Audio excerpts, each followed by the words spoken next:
Good morning everyone, I'm back with the most awaited video that how to use this particular calculator, that is Casio FX 991 ES Plus. Okay, ये थोड़ा सा पुराना calculator है but ये बहुत लोगों के पास में है. तो how to use this calculator for finding out the root of the cubic equation. जो आपका कैरेक्टरिस्टिक इक्वेशन होता है इन द मैट्रिसेस, उसके रूट्स कैसे फाइंड आउट करते हैं. फिर अगेन कोई मैट्रिक्स है आपके पास, ए मैट्रिक्स है तो उसका इनवर्स कैसे फाइंड आउट करते हैं. अगर कोई मैट्रिक्स ए है तो उसका स्क्वायर कैसे फाइंड आउट करते हैं, क्यूब कैसे फाइंड आउट करते हैं, और उसके बाद किसी मैट्रिक्स का अगेन दो मैट्रिक्स का मल्टीप्लिकेशन कैसे करते हैं. ये सारी चीजें हम आज के वीडियो में कवर करेंगे. तो let's start with the video. Good morning everyone, let's start with this video. यहाँ पे मैंने एक ए मैट्रिक्स लिया हुआ है. उसका एक कैरेक्टरिस्टिक इक्वेशन जो आप निकालेंगे that is a minus lambda है का डिटरमिनेंट इक्वल्स टू 0 लिखेंगे. इसको अगर सॉल्व करेंगे तो आपका एक क्यूबिक इक्वेशन आता है. एंड इस क्यूबिक इक्वेशन के roots are nothing but the eigen values. वो मतलब इस इक्वेशन के रूट्स कैसे निकालते हैं by using this particular calculator that is Casio FX 991 ES plus. ये थोड़ा सा पुराना वर्जन है बट ये बहुत लोगों के पास होगा अभी भी, तो इसके लिए मैं वीडियो बना रहा हूँ. तो सबसे पहले मैं ABC के वैल्यूज नोट डाउन कर लेता हूँ. तो यहाँ से अगर आप कंपेयर करेंगे तो A की वैल्यू मतलब लैम्बडा क्यूब का कोएफिशिएंट दैट इज 1 रहेगा.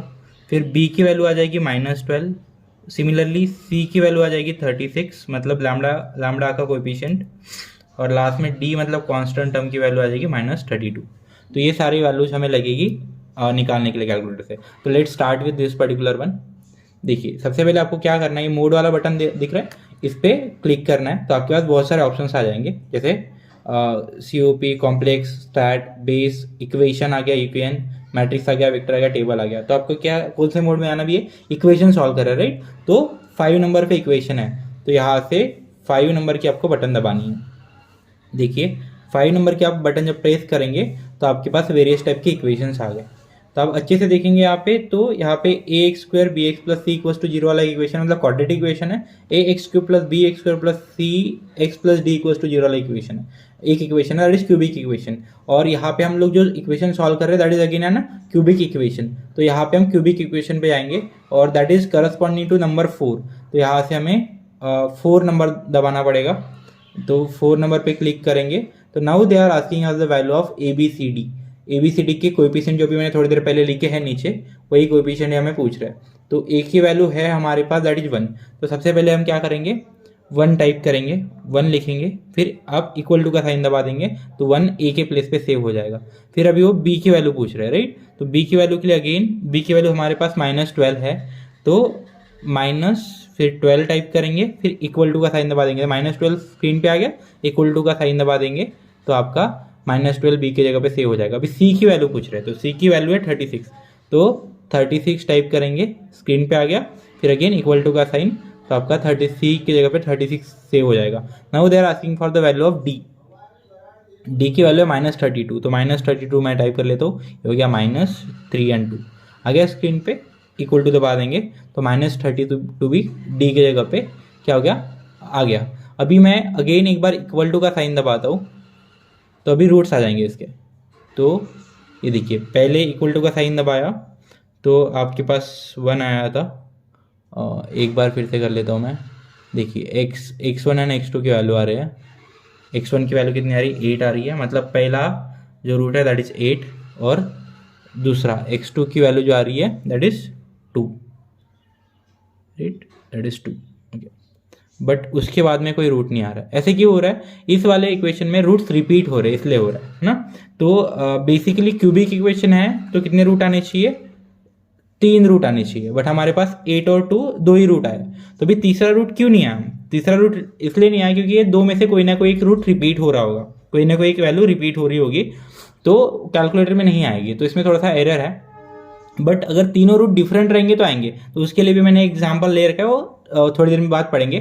तो इसके लिए आप चेक करते कि दूसरा रूट फाइंड आउट कैसे करते हैं. तो आपको पता है इन दोनों में से कोई ना कोई रिपीट हो रहा होगा. तो एक केस क्या बन सकता है, एक केस बन सकता है कि हो सकता है कि 2 रिपीट हो रहा हो तो एक 2, दूसरा 2 और तीसरा 8 हो जाएगा. या हो सकता है कि 8 रिपीट हो रहा हो तो 8 2 बार 8 आ जाएगा और एक बार क्या आ जाएगा, 2 आ जाएगा. ये पॉसिबिलिटीज है. तो ये जो रूट्स है दो are nothing but the eigen values, और आपको पता होगा eigen values is sum of जो आइगन वैल्यूज होता है that is nothing but the sum of diagonal elements के बराबर होता है, प्रॉपर्टी होती है आइगन वैल्यूज की। तो सम ऑफ आइगन वैल्यूज कितनी है यहाँ पे, इस केस में बन रहा है ये 12 पहले केस में, और दूसरे केस में बन रहा है 18। और सम ऑफ डायगोनल एलिमेंट्स मतलब यहाँ पे जो डायगोनल एलिमेंट्स है ये वाले 6 3 एंड 3, इनका सम मतलब इनके एडिशन 6 + 3 + 3 होता है 12। तो किसके बराबर है 12, मतलब पहला वाला केस सेटिस्फाई हो रहा है क्योंकि यहाँ पे 12 है, और दूसरा वाला केस किस सम में आइगन वैल्यूज की सम कितनी है 18, तो ये केस सेटिस्फाई हो रहा है क्या, नहीं। तो कौन सा रूट रिपीट हो रहा है 2, तो इस तरीके से आपको तीसरा वाला रूट फाइंड आउट करना है। एक अनदर एग्जाम्पल लेते हैं, ये देखिए यहाँ पे मैंने एक ऊपर इक्वेशन लिख रखा है जहाँ की पे ए की वैल्यू 1 है, बी की -3 है, सी की -90 है, डी के -216 है इक्वल्स टू 0। तो यहाँ से इस इक्वेशन के रूट निकालेंगे, लेकिन मैं इसको ऑन कर लेता हूँ। अभी यहाँ पे डायरेक्ट मैंने इक्वेशन, आपको सेम प्रोसीजर करनी है। फिर आप ए बी सी के वैल्यूज पे पहुँच जाएंगे। तो ए की वैल्यू मैं 1 पुट कर रहा हूँ, तो ए की वैल्यू 1 पुट करके इक्वल टू का साइन दबा देता हूँ। दूसरा बी की वैल्यू है -3 यहाँ पे, तो -3 टाइप करता हूँ मैं, और इक्वल टू दबा दूंगा तो -3 सेव होगी बी की वैल्यू। उसके बाद सी की वैल्यू -90 तो -90 टाइप करता हूँ मैं, और फिर इक्वल टू का साइन दबा दूंगा तो सी की भी वैल्यू, अभी डी की वैल्यू है -216, तो ये भी टाइप करके मैंने इक्वल टू का साइन दबा दिया, डी की भी वैल्यू होगी। तो अभी देखिए यहाँ पे इक्वल टू दबाने के बाद x1 की वैल्यू आ गई 12, उसके बाद दूसरा x2 की वैल्यू आ गई -3, और तीसरा एक x3 की वैल्यू आ गई -6। तो आपको पता है ये क्यूबिक इक्वेशन था, इसके भी 3 रूट आने चाहिए थे, और हमें 3 रूट मिल चुके, दैट इज 12 -3 -6। इस केस में तीनों रूट क्यों मिले, क्योंकि यहाँ पे कोई रूट रिपीट नहीं हो रहा था। तो that's how we can find out the roots by this particular method, है ना। इसके बाद अभी ए का कोई मैट्रिक्स ए है तो उसका स्क्वायर निकालना पड़ेंगे कि ए स्क्वायर कैसे निकालते हैं, मतलब ए स्क्वायर मतलब क्या, ए इंटू ए, या फिर इस कैलकुलेटर से कैसे निकालते हैं। तो ए मैट्रिक्स हमें पहले टाइप करना पड़ेगा, तो मैं इसको ऑन कर लेता हूँ एक बार। फिर ऑन करके अगेन आप मोड वाले बटन पे आएंगे, मोड वाले बटन पे क्लिक करेंगे तो ये सब आ जाएगा। तो यहाँ पे अभी क्या करना है आपको, मैट्रिक्स सॉल्व करना है, राइट। तो मैट्रिक्स कितने नंबर पे आ रहा है, 6 नंबर पे। तो अभी मैं यहाँ से 6 नंबर दबा लूंगा। 6 नंबर पे जब टाइप करूंगा तो मैट्रिक्स आ गया। अभी यहाँ पे 3 टाइप के पास मैट्रिक्स आ रहे हैं। 1 नंबर पे मैट्रिक्स ए है, 2 नंबर पे मैट्रिक्स बी है, 3 नंबर पे मैट्रिक्स सी है। तो मैट्रिक्स ए में जाते हैं तो 1 दबाना पड़ेगा, तो 1 दबाइए। अभी यहाँ पे डिफरेंट टाइप के मैट्रिक्स सारे ऑप्शन आ रहे हैं कि आपको कितने रो और कितने कॉलम्स चाहिए। तो पहला ही ऑप्शन है 3x3, और आप देख पा रहे होंगे हमारे पास जो मैट्रिक्स है ये भी कौन सा है, 3x3 का मैट्रिक्स है, राइट। इसका ऑर्डर भी क्या है, 3 रो और 3 कॉलम। ओके, तो पहला ही मैट्रिक्स हमें लगेगा इसमें, तो 1 दबा लेते हैं। 1 अगर दबाएंगे तो हमारा पहला मैट्रिक्स सिलेक्ट हो जाएगा। अभी आपको यहाँ पे एलिमेंट्स टाइप करना है। तो पहला एलिमेंट है हमारा 6, पहला एलिमेंट क्या है 6, तो 6 टाइप कर लेंगे। उसके बाद अगेन इक्वल टू का साइन। दूसरा एलिमेंट है -2, तो -2 टाइप कर लेंगे, फिर इक्वल टू का साइन। फिर है 2, तो 2 टाइप करके इक्वल टू का साइन। फिर है -2, तो -2 करके इक्वल टू का साइन। फिर जो बीच में का एलिमेंट है दैट इज 3, फिर इक्वल टू का साइन। फिर ये वाला एलिमेंट है -1, फिर इक्वल टू का साइन। फिर 2, फिर इक्वल टू का साइन। फिर ये वाला एलिमेंट है -1, फिर इक्वल टू का साइन, और फिर 3 इक्वल टू का साइन। तो आप देख पा रहे होंगे भी, अब मैंने एक मैट्रिक्स टाइप कर रखा है। ये matrix as same as this particular matrix है जो नीचे वाला है ना। तो ये आप जब से टाइप कर लेंगे, आप उसके बाद अगर AC वाली बटन दबा देंगे तो ये मैट्रिक्स आपके पास सेव हो गया। अभी ए मैट्रिक्स आपके पास सेव है। अभी आप इसके साथ कोई भी ऑपरेशन परफॉर्म कर सकते हैं। तो आप इसमें देखिए, अब कैलकुलेटर में एक बटन है शिफ्ट का, और 4 नंबर के ऊपर मैट्रिक्स लिखा हुआ है, ठीक है। तो शिफ्ट के ऊपर 4 दबाओगे तो मैट्रिक्स कैलकुलेशन के लिए आपके पास ऑप्शंस आ जाएंगे। तो मैंने पहले शिफ्ट दबा रहा हूँ एंड फिर 4, तो आपके पास ये सब वैल्यूज आ जाएंगे, जैसे डायमेंशन हो गया, डाटा हो गया, matrix A, matrix B, matrix C, matrix answers, determinant, TRN, ऐसे कुछ ऑप्शंस आ जाएंगे। और आपने अच्छे से देखा हो तो मैट्रिक्स ए में हमने सेव करके रखा था, that is on the 3rd number. तो मैं मैट्रिक्स ए को सिलेक्ट कर लेता हूँ 3 दबा के, तो हमारा मैट्रिक्स ए सिलेक्ट हो गया। अभी आपको क्या फाइंड आउट करना था इसका, x²। तो x² वाली बटन देखिए, यहाँ पे x² वाली बटन है। अगर शिफ्ट दबा के, अभी शिफ्ट दबा के रखा है तो शायद x³ आ सकता है यहाँ पे। अगर शिफ्ट दबा के भी करोगे तो यहाँ पे x³ आएगा, और विदाउट शिफ्ट करोगे तो x² आएगा। Let's type this button. तो मैंने विदाउट शिफ्ट दबा के किया तो यहाँ पे x² आ गया, तो भी मैट्रिक्स ए का स्क्वायर आ जाएगा। बी इसके बाद आपको डायरेक्टली इक्वल टू दबा देना है, तो मैट्रिक्स ए जो था आपने जो टाइप करके रखा था उसका स्क्वायर आ जाएगा। देखिए A² की वैल्यू आ गई, राइट। A² की वैल्यू हम लिख सकते हैं। मैंने यहाँ पे कॉलम बना के रखा हुआ है, मैं लिख लेता हूँ। दैट इज नथिंग बट 44 -20 20 -20 14 -10 20 -10 और 14। उसके बाद अगेन आप ऑन पे दबा दीजिए तो सारा क्लियर हो जाएगा। अगेन आपको अगर अभी ए क्यूब निकालना है, ठीक है, तो अगेन आप क्या करेंगे, मैट्रिक्स ए तो आपके पास सेव है, तो अगेन शिफ्ट पे जाएंगे और फिर 4 नंबर वाले दबाएंगे तो मैट्रिक्स आ जाएगा। तो मैट्रिक्स जो सेव है वो ए मैट्रिक्स में सेव है, तो 3 नंबर दबा देंगे तो मैट्रिक्स ए सिलेक्ट हो जाएगा। वंस मैट्रिक्स ए सिलेक्ट हो गया तो अभी आपको क्या चाहिए, एक्स क्यूब चाहिए उसका, मतलब ए का क्यूब चाहिए, तो एक्स क्यूब वाली बटन दबानी पड़ेगी जो एक्स स्क्वायर वाले बटन के ऊपर है, मतलब शिफ्ट दबा के करना पड़ेगा। तो एक बार शिफ्ट दबाएंगे और फिर एक्स क्यूब वाली, ये एक्स स्क्वायर वाले बटन दबाएंगे, वो एक्स क्यूब बन जाएगा। ये देखिए मैट्रिक्स ए का क्यूब आ गया। अगेन यहाँ पे अगर इक्वल टू साइन दबा देंगे आप तो मैट्रिक्स ए का क्यूब आ गया। इसको भी लिख लेता हूँ मैं, जो भी आंसर आया यहाँ पे मैंने लिखा ए क्यूब। तो ए क्यूब की हमारे पास वैल्यू है 344, फिर -158, उसके बाद है 168, फिर है -168, फिर 92 है, फिर है -84, फिर है 168, उसके बाद है -84 और फिर 92। तो ये आपके पास ए क्यूब आ गया। उसके बाद देखिए अगेन ये इस तरीके से एक्स ए का क्यूब निकाल सकते हैं, ऑन दबाएंगे तो सब कुछ क्लियर हो जाएगा। अगेन हम एक्स का इन्वर्स निकाल सकते हैं, है ना। एक्स का इन्वर्स कैसे निकाल सकते हैं, देखिए ए मैट्रिक्स अगेन सेम है, सेम मैट्रिक्स आपको सेव कर लेना है। तो फिर अगेन शिफ्ट पे जाएंगे और 4 पे जाएंगे तो मैट्रिक्स आ जाएंगे। तो मैट्रिक्स ए में हमारा मैट्रिक्स सेव है, तो 3 पे दबाऊंगा तो मैट्रिक्स ए हमारा आ जाएगा। अभी मैट्रिक्स ए आ गया। अभी देखिए एक्स इनवर्स वाली यहाँ पे बटन है, यहाँ पे प्रॉपरली दिख नहीं रहा है, बट ए वाली जो बटन है, this particular button, it is for the x inverse, है ना।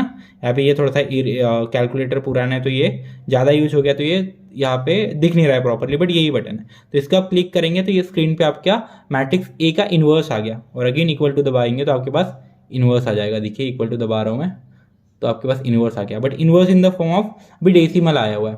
तो जैसे ये पहले एलिमेंट पे अभी इसका दिख रहा है क्रॉसर, तो 1/4 आ रहा है यहाँ पे, है ना। और इसको आप स्लाइड करेंगे सेकंड एलिमेंट पे तो 1/8 आ जाएगा सेकंड एलिमेंट। तीसरे पे -1/8 आ रहा है, फिर चौथे पे आएंगे 1/8 आ रहा है। तो इस तरीके से आप स्लाइड कर करके फ्रैक्शन के फॉर्म में लिखेंगे, दैट विल बी बेटर। आप ऐसे भी पॉइंट के फॉर्म में लिख सकते हैं, बट फ्रैक्शन के फॉर्म में लिखेंगे तो बहुत अच्छा हो जाएगा। तो मैं फ्रैक्शन के फॉर्म में लिख लेता हूँ इसे अपने पास।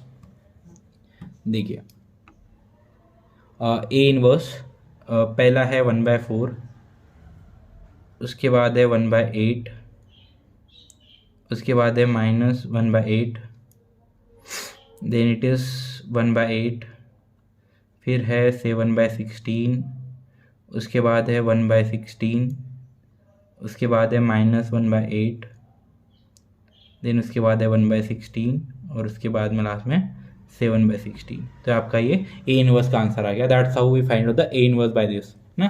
उसके बाद अगेन ऑन पे दबा दोगे तो सब क्लियर हो जाएगा। अब चलो नेक्स्ट हम देखते हैं कि दो मैट्रिक्स का मल्टीप्लिकेशन कैसे करेंगे। तो मैट्रिक्स ए हमारे पास है और मैट्रिक्स बी है, मैं इन दोनों को मैट्रिक्स को सेव कर लेता हूँ। तो सेव करने के लिए आपको जाना है शिफ्ट पे और फिर जाना है मैट्रिक्स मतलब 4 नंबर पे, तो यहाँ पे आ जाएगा। फिर अभी डाटा में दोनों मैट्रिक्स आपको सेव करने पड़ेंगे, तो 2 नंबर का बटन दबा दीजिए, डाटा है। तो डाटा में अभी आपके पास मैट्रिक्स 1 आ रहा है, मैट्रिक्स ए 1 पे मैट्रिक्स ए आ रहा है, उसको दबा देता हूँ मैं। तो यहाँ पे मैट्रिक्स पूछ रहा है मैं, तो मैं 3x3 का मैट्रिक्स चाहिए, तो 3x3 का पहला ए मैट्रिक्स है, मैं यहाँ पे सेव कर लेता हूँ, टाइप कर लेता हूँ। तो यहाँ पे है 6 = 2, फिर -2 = 2 = 2, फिर है -2, फिर है 3, फिर है -1, देन अगेन दैट इज़ 2, फिर -1 और फिर 3। तो आप यहाँ पे देख पाएंगे कि पूरा मैट्रिक्स मैंने ए मैट्रिक्स सेव करके रख दिया। अभी आप अगर AC दबा देंगे तो मैट्रिक्स ए सेव हो गया। यहाँ पे AC दबा देंगे तो मैट्रिक्स ए सेव हो गया। सेम तरीके से शिफ्ट +4 पे जाएंगे तो मैट्रिक्स वाले केस में अगेन मैट्रिक्स अभी और अगेन किस में डाटा में हमें सेव करना है, तो 2 नंबर पे डाटा है, तो 2 नंबर दबाएंगे तो डाटा में आ जाएंगे, है ना। मैट्रिक्स ए में हमने सेव कर दिया है, मैट्रिक्स बी सेव करेंगे तो मैट्रिक्स बी भी यहाँ पे 2 नंबर पे, तो अगेन 2 दबाएंगे तो आपका मैट्रिक्स बी सिलेक्ट हो जाएगा। तो यहाँ पे देखिए ऊपर मैट्रिक्स बी पूछ रहा है आपको कि मैट्रिक्स बी क्या है, और मैट्रिक्स बी मैंने थोड़ी देर पहले सेव करके रखा था, तो वो है एग्जैक्टली सेम। ये देखिए 113151 यहाँ पे भी आप देख पाएंगे, और 311, तो मैट्रिक्स बी भी सेव है। तो आप यहाँ पे अगर नहीं होगा सेव तो आप सेव कर सकते हैं। फिर उसके बाद AC दबा देंगे तो अभी मैट्रिक्स ए और बी दोनों सेव हो गए। नाउ अगेन आपको जाना है शिफ्ट पे और फिर 4 दबा देना है। तो भी आपके पास मैट्रिक्स ए और मैट्रिक्स बी 3 और 4 नंबर पे आ रहे हैं। तो पहले 3 नंबर दबा देना तो मैट्रिक्स ए सिलेक्ट हो जाएगा। फिर आपको इन दोनों का मल्टीप्लिकेशन करना है, तो मल्टीप्लिकेशन का साइन दबाना है, यहाँ पे है। फिर उसके बाद अगेन शिफ्ट और 4 पे जाना है, और उसके बाद मैट्रिक्स बी लेना है आपको, राइट। तो मैट्रिक्स बी है 4 नंबर पे, राइट। तो 4 नंबर दबा देना है, तो भी स्क्रीन पे आ गया मैट्रिक्स ए इंटू बी। इसको बाद इक्वल टू दबा देंगे तो आपका आंसर आ जाएगा। तो ये देख पा रहे होंगे आप, ए इंटू बी का आंसर आ गया है। मैं यहाँ पे लिख लेता हूँ नीचे, है ना। तो आपके पास ए इंटू बी का आंसर आ गया, दैट इज 10 - 2 18 - 2 12 - 4, यहाँ पे है 10, फिर 0, फिर 8। इस तरीके से आपको अगर पता होगा कि मैट्रिक्स में मैट्रिक्स ए और बी, ए इंटू बी या फिर बी इंटू ए दोनों सेम नहीं होते, तो बी इंटू ए भी निकाल सकते हैं। ऑन दबा दीजिए, मैट्रिक्स ए और बी सेम है तो शिफ्ट पे जाएंगे, फिर 4 पे जाएंगे तो अगेन ऑप्शन आ गया। तो भी पहले मैट्रिक्स बी सिलेक्ट कर लेते जो 4 नंबर पे है, वो आ गया। फिर मल्टीप्लिकेशन का साइन, और फिर अगेन आप शिफ्ट और 4 दबाएंगे तो आपके पास अगेन मैट्रिक्स के ऑप्शन आ जाएंगे। मैट्रिक्स ए सिलेक्ट कर रहा हो तो मैट्रिक्स बी इंटू ए आ गया, और अगर आप इक्वल टू दबा देंगे तो उसका भी आपके पास आंसर आ जाएगा। तो इसको आप लिख सकते हैं अपने कॉपी पे, है ना। चलो, thank you so much for watching my video, and please like my video, और अगर बहुत अच्छा लगा हो तो शेयर विथ योर फ्रेंड्स जिनको इसकी ज़रूरत होगी, and again please subscribe my channel. Thank you so much.